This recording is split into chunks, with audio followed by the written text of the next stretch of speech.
bienvenue à notre webinaire sur l'entreprise inclusive. Donc, j'ai le plaisir aujourd'hui d'être accompagnée de Colline à la technique, ainsi que deux intervenantes inspirantes que nous allons découvrir dans quelques minutes. Donc, je suis Claire, responsable partenariat entreprise sur tout le territoire. Et chez Active Action, depuis 10 ans, notre ambition est de réduire les risques psychosociaux des candidats lors de leur période de recherche d'emploi. Et chaque acteur de l'emploi est concerné par cet enjeu-là pour donner aussi l'opportunité à chacun, à chacune de développer leur plein potentiel et de garder confiance en eux pendant cette période. On est persuadé chez Active Action que les entreprises doivent davantage analyser et prendre en compte les impacts de leur recrutement sur ces candidats, des candidats qui ne le sont pas seulement chez eux, mais qui le sont aussi sur d'autres entreprises de leur territoire.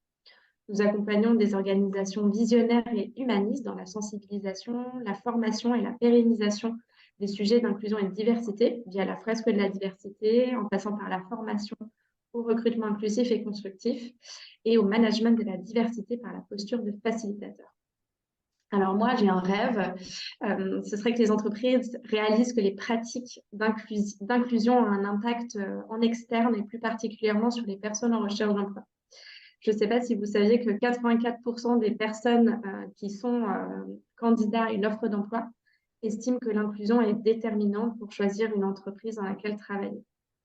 Alors, c'est parti pour ce voyage en inclusion et diversité. Nous allons voir ensemble le chemin que poursuivent Clara et Mélanie, leur fierté et leurs conseils, mais aussi savoir comment l'inclusion peut réduire les risques psychosociaux. Donc, pour commencer, je laisse le soin à Clara, suivie de Mélanie, de se présenter par deux choses qui vous caractérisent et quel est votre rôle au quotidien. Et Clara, c'est à toi. Ça marche, merci. Bon, merci Claire, bonjour à toutes et à tous.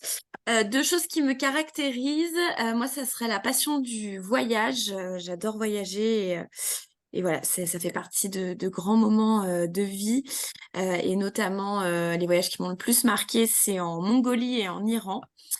Un autre élément qui me caractérise, je crois que je suis une personne assez dynamique et j'essaie de porter ça aussi au quotidien dans mon métier, dans ma vie professionnelle. Et donc, je suis responsable culture, diversité et inclusion chez PrestaShop, une entreprise de la tech. Voilà, j'impulse, je conçois et je déploie la politique de l'entreprise sur tous ces sujets. Et donc, je suis ravie d'être autour de la table aujourd'hui pour échanger avec Mélanie, Claire et puis vous toutes et tous dans la salle pour parler de ces sujets. Mélanie, je te passe le micro. Oui. Bonjour à tous, ravie d'être avec vous aujourd'hui. Donc moi, si je dois me présenter, deux choses qui me caractérisent. La première, c'est que moi, j'ai toujours dit que jamais je ne travaillerai dans les ressources humaines. Parce que pour moi, l'humain est complexe en fait. Chacun est différent et pris de plein d'émotions. Mais ce qu'il faut garder aussi en tête, c'est ne jamais dire jamais, parce que voilà, la vie, elle est faite aussi d'opportunités et faut savoir les saisir. Ma deuxième caractéristique, ce serait ma créativité. Moi, je suis quelqu'un qui est très porté sur le collaboratif et je pense que voilà, les idées viennent de tout le monde, de tous les échelons dans une entreprise. Ça vient aussi des process de recrutement et du feedback qu'on peut avoir de certains candidats. Donc voilà, une ouverture d'esprit en tout cas pour construire mieux en tout cas les politiques RH. Et pour mon parcours, donc j'ai une expérience de 8 ans en finance, de 12 ans en ressources humaines, dans l'agroalimentaire et également dans l'industrie de la santé. Et j'occupe une position de DRH sur mes dernières expériences. Voilà. Merci beaucoup, Clara et Mélanie. Donc, on va rentrer dans le vif du sujet. Pour commencer, Clara, j'aimerais que tu m'apportes, toi, ta définition de l'inclusion au sens large. Mais oui, avec plaisir. Du coup, l'inclusion, pour moi, c'est vraiment comment est-ce qu'on s'assure que toutes et tous, et notamment dans la sphère, enfin, du coup, dans la sphère professionnelle, peuvent exprimer leur plein potentiel professionnel en étant pleinement eux-mêmes.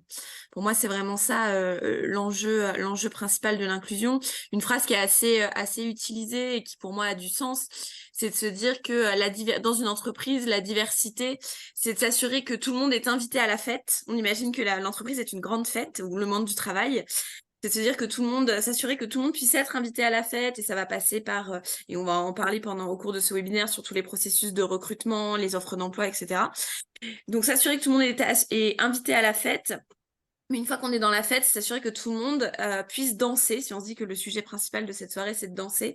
Et donc l'inclusion, c'est comment et quoi est-ce qu'on met en place au sein de l'entreprise pour assurer vraiment que voilà, chacun puisse être pleinement lui ou elle-même, à la fois via ses compétences professionnelles, mais aussi en assurant que sa personnalité, sa vie ne soit pas, enfin sa personnalité ne soit pas entravée ou ne soit pas, il n'y ait pas de frein pour être pleinement, voilà, avoir son plein potentiel. Et ça passe par plein d'enjeux liés autour à la fois des questions femmes-hommes, des questions LGBT, des questions d'âge, des questions de handicap, de valide. Enfin voilà, il y a plein d'enjeux et plein d'actions sur lesquelles on peut et on doit agir pour assurer d'être pleinement inclusif à toutes les strates de l'entreprise et à tous les moments de vie de l'entreprise. Si ça va Super. comme... Oh bah, écoute, je pense que ça va très bien. Et du coup, tu parlais de la notion de recrutement dans cette définition de l'inclusion. Et Mélanie, j'aimerais avoir justement ton avis aussi par rapport à qu'est-ce que c'est l'inclusion dans le contexte du recrutement. Oui, complètement. Alors là, on est face à un paradoxe parce qu'en fait, quand on se parle de recrutement, on va se parler de sélection. Donc, on va se parler d'exclusion en fait de certaines candidatures. Souvent, on a une offre d'emploi, mais on a beaucoup de candidats et au fur et à mesure, on va les exclure. Donc après, j'ai envie de dire par rapport à une offre d'emploi qui est faite, on va avoir certains critères et des critères qui vont être considérés comme étant acceptables, comme étant tolérés et des critères qui sont pas acceptables. Donc l'idée, c'est juste de prendre un exemple. Une entreprise cherche un comptable senior dans un cabinet d'avocats. Les critères acceptables qui seront associés derrière ça, c'est que la personne ait une formation en comptabilité, qui ait une expérience en comptabilité, vu qu'on cherche un profil qui est senior, donc il y a un certain nombre de prérequis sur le poste. Des critères qui vont être tolérés, c'est avoir une expérience déjà dans un cabinet d'avocat, donc cibler un secteur d'activité. Et par contre, tout ce qui va être critères non acceptables, seront des critères de discrimination, des critères non objectifs, où on va là se parler du genre de la personne, de ses convictions personnelles, de sa situation familiale ou autre, ou encore de ses origines. Donc en fait, on a aussi un certain nombre de critères qui sont liés à un code moral. Ce code moral, il est aussi lié, j'ai envie de dire, à une dynamique dans nos sociétés. Ce qui est rassurant aujourd'hui, c'est qu'on en parle de plus en plus. Donc, ça devient aussi complètement un réflexe, j'ai envie de dire, de ne pas prendre en compte ce type de critères. Donc voilà, c'est donner une égalité des chances en fonction d'un certain nombre de critères qui sont acceptables, tolérés, oui, et d'autres non acceptables, et pouvoir permettre à chacun, en tout cas, de pouvoir prétendre au poste qui est ouvert dans une entreprise. Super intéressant et on a vraiment ce paradigme avec les candidats. Moi, ce qui m'intéresse déjà de savoir, c'est Clara, par rapport à ton poste de responsable inclusion et diversité, quels sont les avantages pour les entreprises à pratiquer l'inclusion et la diversité? Il y en a plein. Il y en a plein. Bon, d'abord parlons des choses, c'est de se mettre en conformité avec le cadre légal aussi. C'est assurer qu'on ne pratique pas de discrimination et Mélanie vient d'en parler sur l'ensemble des critères. Il y a 25 critères reconnus par le Défenseur des droits et par la législation française de potentielles discriminations. Donc, c'est s'assurer qu'à tous les moments de vie de l'entreprise et du parcours du collaborateur et de la collaboratrice, il n'y ait pas de risque pour le salarié et pour l'entreprise par ailleurs. Donc, voilà, déjà, c'est un risque, c'est un avantage certain. Même si bien entendu pour moi c'est pas le premier, je trouve que c'est l'humain, la question de l'humain et de la pleine pleine intégration, pleine ouverture aussi sur l'autre.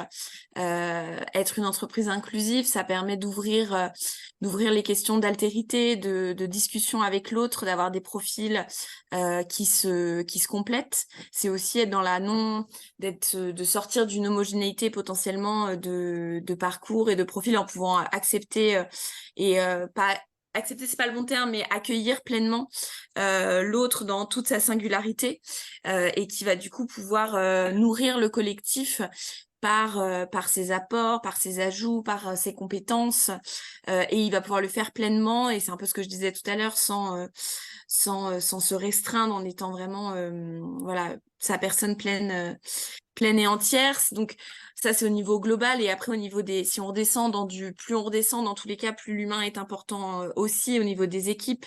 Donc ça, à la fois au niveau global de l'entreprise, il y a plein d'études qui sont faites là-dessus, ça permet une meilleure, on est plus productif, on a plus enfin voilà, on se challenge aussi les uns les autres. Il y a certains exemples qui ressortent parfois sur des campagnes de pub notamment, où des enjeux, où des entreprises sont un peu pointées du doigt sur des choses qui sortent à l'externe. On se demande comment ça a pu ne pas être challengé en interne, ne pas être questionné. Et en fait, souvent, c'est quand les personnes viennent des mêmes moules, ou du coup ont même les mêmes parcours, les mêmes enjeux, de pas pouvoir décentrer le regard et avoir des regards autres et différents en interne qui permettent voilà, sans être dans de la friction, mais en tout cas dans des échanges d'idées qui nourrissent le collectif et qui permettent d'aller plus loin pour l'entreprise, pour les équipes et après pour les personnes de manière individuelle. Et tu parlais un peu de performance. Est-ce qu'aujourd'hui, il est facile d'évaluer l'inclusion, enfin, la performance de l'inclusion au sein d'une entreprise? Qu'est-ce qu'on évalue en fait? On peut avoir pas mal. Il y a plusieurs éléments qui peuvent être mis en place, qui peuvent être plusieurs indicateurs de suivi. C'est des choses qui se suivent au long cours. Dans tous les cas, c'est important, enfin voilà, d'avoir des moments de définition d'indicateurs et après de suivi. Je crois qu'il y a encore une étude qui est sortie il y a pas longtemps sur le nombre de candidats ce que tu disais aussi sur le nombre de candidats pour qui l'inclusion c'est important. Donc ça va aussi sur l'intégration, ça va sur garder les gens dans l'entreprise à la fois opérationnel et limiter le turnover, le churn, s'assurer qu'il y a du maintien dans l'emploi des personnes pleinement engagées et favoriser l'engagement. Donc il y a un certain nombre d'indicateurs qui peuvent être posés dans les équipes. Ah oui, je l'ai pas précisé, du coup, moi, mon poste est rattaché à la DRH de l'entreprise. Donc ça, je travaille en transversalité avec toute l'équipe RH et aussi un ensemble de collaborateurs et d'autres fonctions dans l'entreprise. Et donc, voilà, il y a plein d'indicateurs qu'on peut suivre au fur et à mesure. Il faut pas s'en mettre trop parce qu'après, sinon, c'est un enfer, disons les mots, pour les collecter en fin d'année quand il faut faire l'analyse des résultats. Mais voilà, quelques points clés, quelques indicateurs clés qui peuvent permettre de suivre un petit peu tout ça et voir où on en est. Super. Moi, j'ai une petite question. Est-ce que, de par ton poste, tu as une organisation, une entreprise inspirante sur le sujet de l'inclusion, J'ai envie de en dire, plus de la tienne? j'allais prêcher pour ma paroisse. Non, mais blague mise à part, c'est vrai que donc PrestaShop est une entreprise de 280 salariés à date. Avoir un poste comme le mien sur une entreprise de cette taille, c'est extrêmement rare. Un poste comme le mien, s'entendant au sens, mon poste est 100% dédié à ces sujets. Avec la partie culture qui va avec toutes les valeurs de l'entreprise, mais qui, pour moi, recoupe. Parce que quand on est une entreprise inclusive, porter ses valeurs aussi, ça se joue beaucoup en interne. Donc voilà, avoir un poste comme le mien sur un périmètre finalement assez restreint. Souvent, c'est plutôt des postes dans des grands groupes, dans des grandes organisations. Moi, je travaillais avant en lien avec L'Oréal, Carrefour, Corian, enfin voilà, des grandes entités. Donc voilà, c'est un vrai engagement de la part de l'entreprise, c'est une vraie réflexion aussi sur comment aller plus loin sur ces sujets. Et c'est vrai que donc moi, je viens avant du monde associatif et j'ai vu en travaillant avec les grands groupes notamment et avec plein de structures TPE, PME du réseau d'entreprises dans lequel j'étais, des engagements réels, des vrais engagements à la fois dans le cadre légal que j'ai évoqué, mais aussi hors du cadre légal, parce qu'il y a plein d'entreprises qui s'engagent plus loin que ce que la loi impose. Et il faut, enfin c'est super quoi. Il y a vraiment plein de choses à faire, plein de choses à imaginer, des engagements réels en termes de temps homme, en termes de budget, en termes de plein de choses. Et, euh, et voilà. Et je vais arrêter de parler parce que des fois je me lance dans des logorées et on est dans un voilà. Donc je m'arrête. Claire, n'hésite pas. On aurait dû se donner un petit signe. Stop, stop, Pour que- stop. Non, non, non, non, c'est très mais bien. mais voilà dans les grandes lignes. C'est difficile de t'arrêter parce que enfin, forcément, moi, le sujet est hyper passionnant et d'avoir cette perspective et aussi autour, bah, forcément, ça permet aussi un petit peu d'en savoir plus. Donc là, on a vu finalement l'inclusion, quels étaient les avantages pour les entreprises. Du point de vue des ressources humaines, Mélanie, moi, j'aimerais qu'on puisse aborder un petit peu de l'inclusion auprès des candidats en recherche d'emploi, parce que nous, c'est notre ambition chez Active Action, réduire les risques psychosociaux liés à la recherche d'emploi. Et je voudrais savoir en quoi l'inclusion peut permettre de réduire le stress euh, auprès des personnes en recherche d'emploi. Oui, complètement. Alors déjà, enfin, une recherche d'emploi, c'est quelque chose qui est éprouvant, enfin, parce qu'en fait, on voit un candidat, mais c'est une caméra qui s'ouvre ou c'est un temps d'échange pendant 1 heure. Après, on ne sait pas ce qui se passe autour de lui. Donc, quel est le contexte dans lequel la personne est en recherche d'emploi? Quelle est sa situation familiale? Est-ce qu'il est pris financièrement? Est-ce qu'il a fait le deuil de sa précédente expérience? Tout ça, on n'a pas cette notion-là. Donc déjà, une recherche d'emploi peut être quelque chose d'éprouvant. Après, un processus de recrutement, c'est quelque chose qui peut être long. Alors, des fois, c'est clairement défini, il y aura 3 entretiens et ça va se passer comme ça. Puis des fois, en fait, l'entreprise s'adapte aussi au fur et à mesure. Donc, il faut maintenir déjà aussi l'engagement des candidats. Souvent, un candidat, il ne postule pas à une seule offre d'emploi. Donc, il y a aussi un enjeu sur la durée d'un process de recrutement et de maintenir cette communication. Donc, après, si on y rajoute des sujets d'inclusion, voilà, on parle beaucoup dans la presse ou sur les réseaux sociaux de l'emploi des seniors ou alors de l'emploi des jeunes. Donc, les seniors, ils sont trop expérimentés. Les entreprises ont peur que la personne s'ennuie dans le poste et du coup, qu'il n'y ait pas de la perspective à long terme pour cette personne-là. La personne qui est en début de carrière, on va dire, bah, elle n'a pas suffisamment d'expérience. Donc, tout ça, forcément, ça vient mettre des barrières additionnelles. Et bah, ça joue forcément sur la motivation, sur l'engagement de la personne qui postule. Et bah, ça vient, j'en dire, rajouter forcément un stress supplémentaire. Moi, mon message, c'est qu'un process de recrutement, ça doit être une rencontre. Ça doit être une rencontre entre une entreprise et une personne. C'est quand on postule dans une entreprise, c'est pour avoir bah, voilà, un parcours de vie, un bout de chemin, en tout cas, avec cette entreprise. Donc, on est vraiment sur une projection long terme. Donc, afficher des valeurs, des principes qu'on retrouve à travers un process de recrutement inclusif, pour moi, c'est effectivement essentiel. Du coup, d'après toi, ça veut dire que ça permet en fait aux personnes en recherche d'emploi d'être dans un environnement de recrutement plus équitable, pardon, plus accueillant en fait.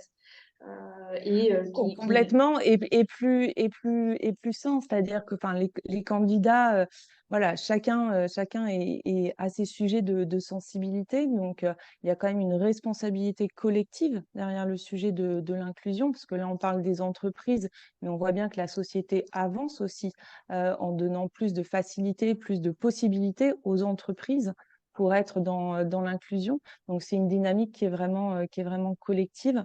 Donc, ça a un côté aussi rassurant, j'ai envie de dire, pour un candidat, de savoir qu'il y a des actions en termes d'inclusion au sein d'une entreprise et qu'on est dans le respect du candidat, en tout cas, au niveau d'une recherche d'emploi. Savoir qu'on va être accepté comme on est, que cette différence, elle est valorisée et vue comme étant une valeur ajoutée pour l'entreprise. Je te rejoins, Clara. Moi, j'ai beaucoup de managers recruteurs. En fait, si on les écoute au premier abord, ils veulent soit la même personne qui était là avant, hein, parce que voilà, ils se basent sur leur expérience et ce vécu. Où on se dit, bah, ça se passait très bien, donc moi, je veux le même. Soit une personne qui coche un certain nombre de cases. Nous, en tant que responsables ressources humaines, on a aussi un rôle pour apporter cette ouverture d'esprit, parce qu'au final, bah, on gère un certain nombre de process de recrutement et on a une expérience plus poussée, j'ai envie de dire, dans cette partie-là, et il faut qu'on arrive à pousser certains types de candidatures qui sortent un peu du cadre, en fait, qui sortent du cadre, mais parce que, voilà, on a aussi la conviction que ça peut répondre aux besoins du manager et ça a aussi à prendre en considération par rapport à une dynamique d'équipe. Donc voilà, donc c'est ce regard-là, nous, en tout cas en tant qu'RH, qu'on cherche à apporter tout en ayant une approche dans le respect, la bienveillance de la part des candidats. C'est très passionnant et intéressant. Et moi, la question que je me pose, c'est finalement, là, on parle de pratiques pour que les candidats se sentent valorisés et respectés, mais finalement, quelles sont-elles réellement? Quelles pratiques peuvent aider à réduire les risques psychosociaux dans les candidats en recherche d'emploi? J'aimerais bien avoir votre avis, Clara et Mélanie. Clara. Mélanie, je t'en prie. Ah, Ok, je commence. Pour moi, le premier point, c'est donner le plus de visibilité possible sur le process de recrutement. Donc ça veut dire bien travailler son process de recrutement avant l'ouverture, savoir voilà, quelles vont être les différentes étapes et avoir une communication transparente en fait auprès des candidats sur le sujet. Alors bien sûr, des fois, on évolue au fur et à mesure du process, ça dépend de l'attractivité de l'offre, hein. On est dans une dynamique de marché, donc en fonction du nombre de candidats qu'on peut avoir, on peut pousser un peu plus un process de recrutement. Le deuxième point, c'est avoir une unité dans les messages qui sont partagés auprès des candidats. Donc, ça veut dire aussi définir rôle et responsabilité entre les différentes personnes qui interviennent dans le process de recrutement. Parce que si au premier entretien, on nous a dit A et qu'au deuxième, on nous dit B, on va perdre complètement le candidat et il va se dire, mais je tombe où? Dans quelle entreprise?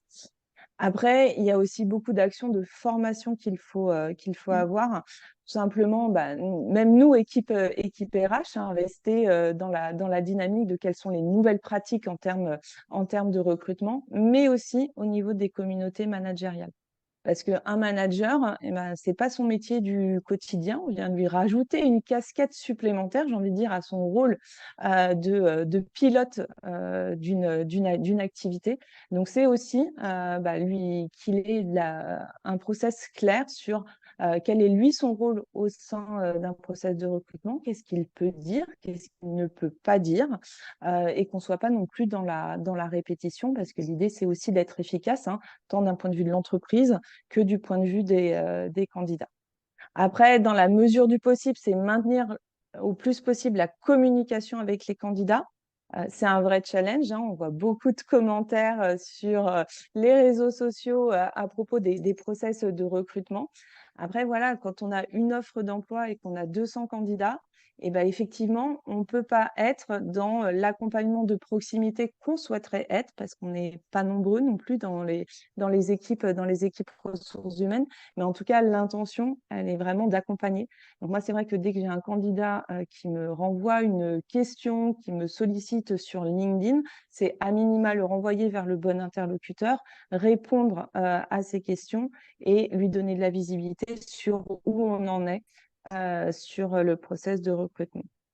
Et enfin, pour moi, ce qui est très important, c'est de se dire qu'un process de recrutement, il ne se finalise pas à la signature d'un contrat.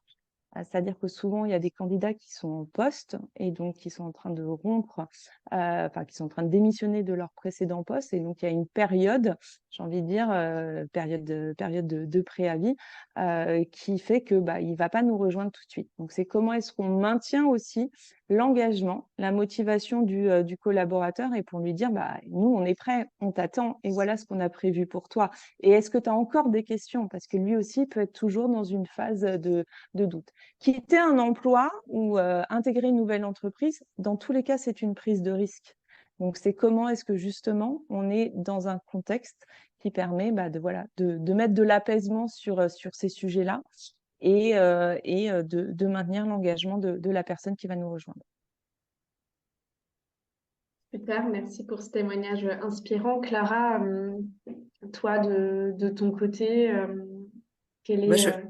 Vas-y, je je t'en pense prie. que Mélanie a dit beaucoup de choses et je plus sois sur tout ce qui a été dit. C'est vrai que les questions de visibilité dans le process de recrutement, de transparence, de suivi. Enfin, je pense que voilà, Mélanie nous a fait une présentation pleine et entière de tous les sujets. Peut-être dire un mot en plus sur l'accompagnement qu'il y a derrière, c'est vrai, derrière les recruteurs, derrière les managers sur ces sujets, parce que, comme le disait Mélanie, nous, on est des professionnels du sujet. Et il faut vraiment accompagner les équipes et les structurer. Moi, par exemple, que ça soit actuellement chez PrestaShop, où j'ai accompagné d'autres entreprises sur les labels AFNOR pour égalité et diversité.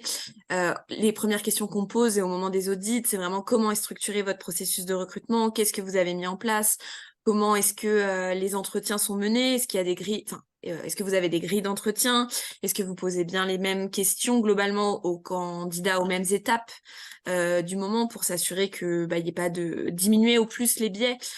C'est très important de garder en tête dans ces moments-là qu'on a tous des biais cognitifs et que les stéréotypes sont une manière pour le cerveau d'aller plus vite et de pouvoir processer l'information parce que notre cerveau est soumis à énormément de stimuli.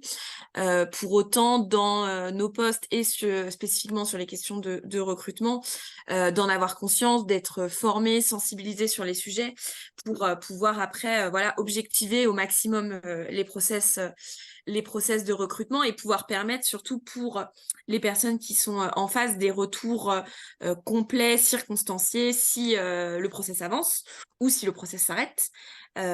Qui autour de cette table n'a pas été une fois dans un process où du jour au lendemain tout s'arrête et on se retrouve un peu comme ça à se demander ce qui s'est passé et pourquoi en tout cas ça s'arrête. Donc pour moi l'entreprise inclusive, et ça c'est un enjeu aussi, et le Mélanie disait très bien, de temps et de disponibilité des personnes en interne, mais prendre ce temps de feedback, de retour et pour aider, pas pour aider, non c'est pas le bon terme, mais pour apporter un regard, pour apporter un complément et pouvoir permettre à la personne de se projeter sereinement après dans un autre process potentiellement si c'est pas ce qui a fonctionné. Pour moi c'est indispensable et c'est nécessaire. Trop Et moi, chouette. si je peux juste compléter, et ça, c'est plus le message aux candidats, c'est-à-dire que si effectivement, au bout d'un moment, vous avez une réponse négative sans explication, n'hésitez pas, sollicitez en fait, à avoir cette phase de débrief. En fait, soit vous l'avez pas, et c'est que c'est une très bonne raison que vous n'ayez pas rejoint, une très bonne chose que vous n'ayez pas rejoint l'entreprise, parce que finalement, ça correspond pas à vos valeurs et à ce que vous cherchiez. Mais derrière, voilà, je pense que 90% quand même des RH prennent le temps, du coup, quand ils sont ressollicités de manière spécifique pour pouvoir donner un débrief parce que de toute manière, ça aide à se construire et ça permet d'avancer, en tout cas, dans sa recherche d'emploi. Et du coup, ça me fait penser, est-ce qu'il y a des pratiques ou comment plutôt ces pratiques, elles peuvent aider les candidats à se sentir en confiance, à réduire le stress? Euh, Mélanie, toi, quel est ton avis sur ça? Je pense cette communication active, donc solliciter le feedback, c'est-à-dire que, enfin, moi, j'ai déjà eu des candidats qui m'ont dit, parce qu'à la fin d'un entretien, on propose toujours, est-ce que vous avez des questions? voilà, allez-y aussi un peu à l'audace en demandant quel est votre premier retour, qu'est-ce que vous avez pensé de notre échange, ou ressolliciter aussi les personnes quelques jours après. Je pense que de toute manière, le côté spontané, c'est aussi montrer une partie de votre personnalité. Donc, ça sera forcément apprécié. Après, en fonction du poste, en fonction de la complexité, effectivement, si il y a des mises en situation qui sont proposées ou des role-play, c'est avoir une phase de débrief. Une fois de plus, pour moi, on doit être dans un process gagnant-gagnant, c'est-à-dire que même si une personne n'est pas retenue, c'est qu'est-ce qu'elle va retenir de cette expérience-là. Et c'est peut-être un candidat aussi de demain sur un autre poste au sein de l'entreprise. Donc voilà, ça peut être des pratiques justement qui permettent voilà, à la personne de se sentir considérée et j'ai envie de dire bien accueillie en tout cas dans une projection au sein d'une entreprise. N'hésite pas, Clara, si tu souhaites ajouter. Non, non, euh, mais j'écoute attentivement et c'est fort instructif. C'est vrai que moi, de par mon poste, je suis moins en contact direct avec les candidats. Moi, je suis plutôt en transverse derrière à préparer, enfin, pas préparer, mais voilà, interagir avec les recruteurs et les managers. Par contre, ça fait écho à des propres processus de recrutement que j'ai pu passer et où c'est vrai, je rejoins Mélanie sur un poste où j'avais demandé à brûle-pourpoint à la fin, mais du coup, vous en pensez quoi de mon poste? La personne en face était assez déroutée, mais le feedback à chaud avait été hyper intéressant et pertinent pour aussi faire évoluer potentiellement un peu les propos et la manière de se présenter et des fois avoir certains process de recrutement qui sont un peu des rounds d'entraînement avant de trouver la pépite et le poste et pour lequel on est prêt et on peut tout donner au moment donné. Euh, c'est intéressant parce que là, on a vraiment la vision un peu, ben voilà, qu'est-ce qu'une entreprise peut mettre en place comme pratique pour qu'elle soit inclusive, pour limiter les risques psychosociaux auprès des candidats en recherche d'emploi. Vous, de quelle manière suggériez-vous aux candidats de s'assurer que les engagements en faveur de l'inclusion euh, présentés par l'entreprise dans une offre se concrétisent effectivement plutôt que de demeurer des énoncés ou, si je puis dire, du social washing. Je veux bien prendre la main en premier, du coup, Vas-y, si ça vas-y. te va, Mélanie. Bien sûr. Pour moi, il y a plein de petits endroits où on peut regarder. Après, dans tous les cas, il y a des choses qu'on découvrira qu'une fois dans l'entreprise. Pour autant, aujourd'hui, en fonction de la taille de l'entreprise, mais ça arrive assez vite, il y a une obligation d'avoir un index égalité femmes-hommes qui est une obligation pour les entreprises et une obligation de publicité. Il y a l'obligation de le mettre sur son site internet. Donc parfois, ça peut être un petit peu caché.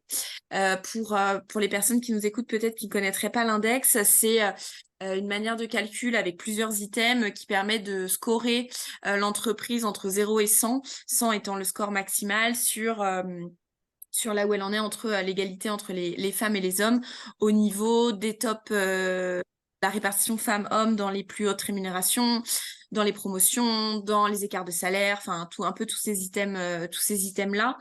Et donc il y a une obligation de publication de ce résultat et il y a une obligation de publication du plan d'action pour atteindre un meilleur score si on est en deçà de 75 ou 85. J'ai un trou forcément maintenant.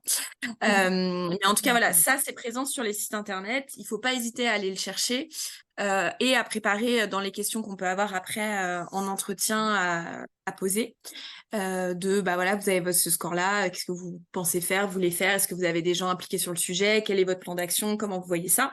Peut-être pas dès le premier entretien. Moi, j'attendais souvent, voilà, d'avoir passé, d'être un peu plus pas au tout premier. Un autre élément, et c'est très... là, pour le coup, c'est commencer à aller vraiment chercher. Je ne sais pas si vous connaissez, mais sur Légifrance, il y a les entreprises qui ont des accords d'entreprise, notamment des accords égalité, diversité, qualité de vie au travail, droit à la déconnexion, enfin tous ces items-là qui finalement sont dans le scope de tout ce qu'on est en train de se dire depuis midi et demi, sont mis sur Légifrance. C'est anonymisé sur certains chiffres ou certains objectifs à atteindre. Les accords handicap aussi sont mis dessus. Donc, ne pas hésiter. Pareil, si voilà, vous voulez challenger et avoir un peu une idée plus fine entre ce qui est affiché sur le site internet et la réalité, d'aller chercher les accords et de les passer en revue pour avoir un peu des grandes idées de où en est l'entreprise. Est-ce qu'il n'y a aucun accord? Et c'est aussi tout à fait possible en fonction du secteur, de la taille, du niveau de maturité de l'entreprise sur le sujet. Mais il peut aussi y avoir des accords qui donnent des bons éléments indicatifs en fonction des sujets qu'ils ont en tête, sachant il y a une obligation en France sur les questions égalité femmes-hommes, mais il y a d'autres sujets qui sont pas, où c'est moins soumis à des accords. Donc, quand les entreprises ont déjà des sujets, des réflexions, je me souviens, par exemple, j'avais lu un accord d'un grand groupe où, avant même que la loi soit passée en France sur la question de la PMA et de l'ouverture à la PMA beaucoup plus large, c'était déjà marqué dans leur accord égalité femmes-hommes qu'ils favorisaient et ils mettaient en œuvre des adaptations de temps de travail pour les couples ou les femmes seules en parcours de PMA. Donc moi, j'étais là, mais c'est fou, c'est déjà écrit, la loi n'est pas encore passée, que eux, ils sont déjà dedans, déjà en train de prévoir tout ça. Donc voilà, il y a des petits... bon, ça demande un petit peu de recherche, mais moi, je trouve que ça vaut vraiment la peine. Voilà, moi, je vais chercher ça, en tout cas, quand je suis en recherche et que je veux savoir un peu où l'entreprise en est, au-delà des déclarations d'intention sur le site Internet et sur les 3 posts LinkedIn qui ont été faits à ce sujet, mais qui sont quand même des sources, des bonnes sources. Hein, mais voilà. C'est sûr, c'est sûr. Et toi, de ton côté, enfin, merci Clara pour ces conseils, et toi, Mélanie, quel conseil aussi tu pourrais Donc, je fournir? pense effectivement, il y a tout ce qui est recherche externe sur l'entreprise, donc que ce soit son site internet, LinkedIn, les posts qui sont faits par les équipes communication sur LinkedIn. Hein. Aujourd'hui, LinkedIn, c'est la première vitrine, le premier réseau professionnel qui existe. Ça peut être intéressant de regarder aussi qui sont les personnes qui travaillent dans l'entreprise et quels sont les postes qui relaient. Parce que là, il y a aussi des personnes qui vont s'engager sur leur profil personnel. Donc, si c'est une vraie croyance, si c'est un vrai engagement de l'entreprise, si c'est une fierté au niveau de l'entreprise, ces messages-là, ils seront relayés par les collaborateurs. Donc ça peut être une piste intéressante. Après, vous avez d'autres moteurs de recherche type Glassdoor ou Indeed, où il y a des pages entreprises, où les entreprises sont évaluées par leurs collaborateurs et il peut y avoir des avis. Alors là, il y a à boire et à manger, hein, bien sûr, dans ces informations qui sont partagées. Cependant, si vous voyez qu'une information vient de manière récurrente, ça veut bien dire que c'est un trait caractéristique de l'entreprise ou que c'est un sujet et un challenge sur l'entreprise. Et ça peut notamment aussi vous aider dans votre questionnement que vous pourrez avoir au cours de votre processus de recrutement dans l'entreprise. Après, pour moi, il y a une deuxième phase qui est de la recherche interne. Une fois que vous avez cette vision un petit peu externe de qu'est-ce que l'entreprise projette sur l'inclusion et la diversité, c'est avoir cette information de l'interne. C'est-à-dire que vous avez tous votre propre réseau social et ça fait penser à Michel et Augustin, on a tous quelqu'un qui connaît quelqu'un qui connaît quelqu'un. Donc voilà, n'hésitez pas à contacter en fait des personnes qui sont en interne dans l'entreprise ou parce que voilà, vous avez quelqu'un qui vous a facilité ce contact-là ou qui ont travaillé dans cette entreprise ou connaître aussi une dynamique d'une industrie. Parce que aussi en fonction des différentes industries, des industries peuvent être plus dynamiques que d'autres sur ce type de sujet. Donc voilà. Après, il y a un point spécifique dont j'aimerais parler, ce sont les entreprises à mission. Donc les entreprises à mission sont des entreprises qui ont pris un engagement sur tout ce qui est responsabilité sociale, sociétale, environnementale, et qui ont inclus ces engagements-là dans leur statut.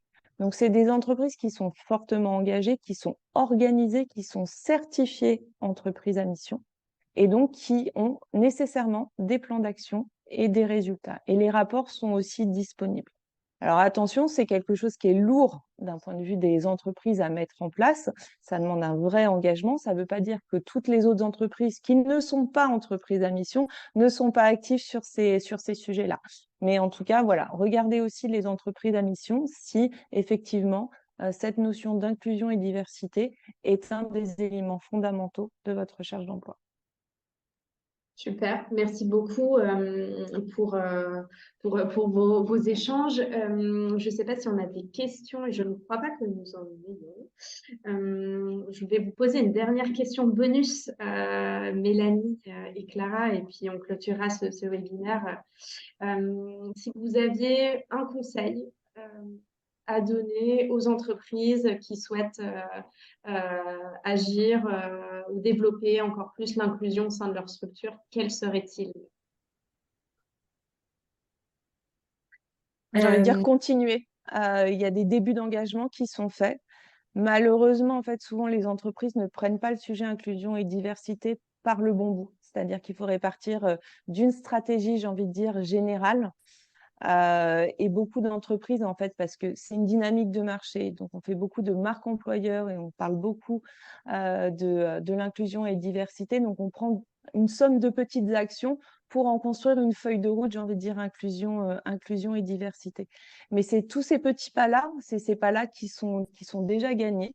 Et l'autre point, je dirais, c'est écouter vos collaborateurs.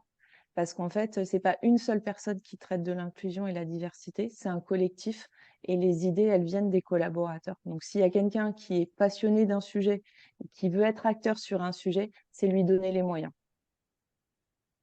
Super, merci. Clara? Ouais, continuer, surtout allouer. Il y a plein de petits pas à faire, il y a plein de choses, il y a plein de. On peut commencer avec les journées internationales, il y en a énormément dans le calendrier. C'est des marronniers qui reviennent. Ça n'empêche pas que les sujets doivent être portés tout au long de l'année. Pour autant, pour commencer des choses, pour lancer des dynamiques, se caler sur des journées internationales pour des premiers temps d'échange, des premières sensibilisations. C'est pour moi des premiers pas et allouer du temps et de l'énergie aussi sur ces sujets, que ça soit sur le temps, sur le temps de travail, mais aussi il y a des entreprises qui peuvent proposer des groupes de travail sur la pause déjeuner. Enfin, il y a plein de choses qui peuvent être imaginées pour aller plus loin, écouter les collaborateurs, s'assurer qu'on est, challenger toujours, tout le temps. Moi, j'ai fait un audit en arrivant chez PrestaShop. Ça fait un peu plus d'un an. Bah voilà, il va falloir re-questionner, réinterroger. Est-ce qu'il y a des nouveaux sujets qui sont apparus? Est-ce qu'il y a est-ce qu'il y a des nouvelles personnes qui veulent s'impliquer dans les sujets et aller et être force de proposition et travailler en transverse parce que ça concerne vraiment tous les endroits de l'entreprise. C'est pas que nous dans les postes responsables diversité ou RH, mais vraiment partout, tout le temps et surtout tous les managers, tous les collaborateurs doivent avoir en tête l'engagement de l'entreprise et que ça se reflète dans leur pratique professionnelle quotidienne. Super, bah, merci infiniment pour votre témoignage, Mélanie et Clara. J'espère que ça a répondu à vos questions ou à vos attentes quand vous êtes venus sur ce webinaire. En tout cas, on a découvert que l'inclusion finalement va bien au-delà de la simple diversité, englobant des pratiques et des politiques qui favorisent un sentiment d'appartenance, de respect et de valorisation au sein de l'organisation. Et je pense qu'il est impératif que chacun d'entre nous, en tant que membre de la communauté professionnelle, on s'engage à promouvoir une approche inclusive, que ce soit à travers des politiques RH innovantes, des programmes de formation adaptés ou de la sensibilisation continue. Je pense qu'on a le pouvoir d'influencer positivement la vie des candidats en recherche d'emploi. Donc, voilà mon avis. En tout cas, merci infiniment à tous ceux qui ont participé à cette discussion enrichissante. Forcément, on vous encourage à jouer un rôle actif dans la création de lieux de travail inclusifs. Et puis, d'ailleurs, on vous lance un défi. Dans ces prochains jours, listez les actions inclusives que vous mettez en place dans vos recrutements ou alors plus largement au sein de vos structures et celles que vous aimeriez développer. Nous les aborderons le 7 décembre. On organise un atelier en ligne de co-développement. Donc, vous êtes les bienvenus. Et si vous souhaitez organiser une presse de la diversité, des formations sur le recrutement ou le management inclusif et constructif, je serai ravie d'échanger avec vous. Merci beaucoup et puis bonne continuation dans vos initiatives d'inclusion.